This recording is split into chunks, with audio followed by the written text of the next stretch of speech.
Балалар, мен сендерге қотыр торғай деген ертегіні айтып берейін.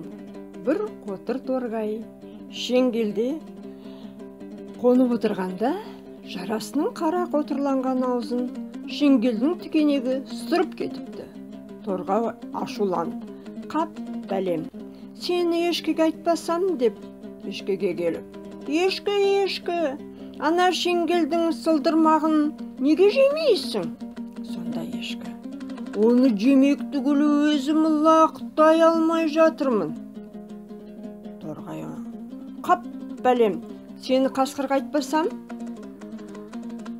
Қасқыр, ана ешкіні неге жемейсің?" Сонда қасқыр: "Оны жемек түгіл байдың жабағысын жеп тауыса алмай жатырмын." Торғай келіп: "Қап, бәлем, сені жылқышыға айтпасам ба?" Жылқышы, ана қасқырды неге ұрып алмайсың?" Жылқышы сонда: "Оны ұрып алмақ түгіл өзім ұйқым қанбай жүр." Торғай: "Қап, бәлем, сені байға айтпасам ба?" Байеке, ана жылқышыңды неге ұрмайсың?"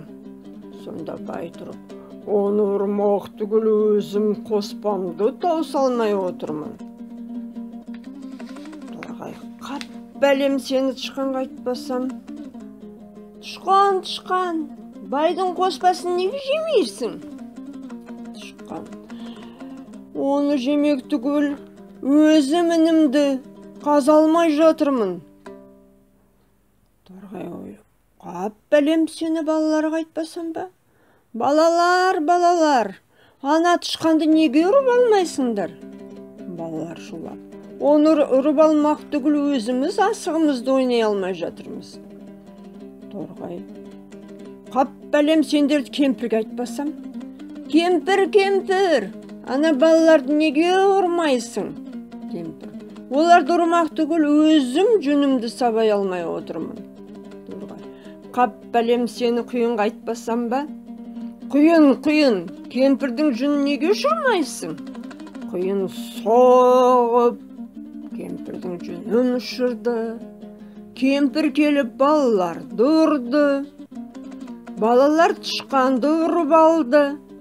Тышқан байдың қоспасын тесті. Бай жылқышыны ұрды. Жылқышы қасқырды ұрып алды. Қасқыр ешкіні жеді. Ешкі шеңгелдің сылдырламағын жеді.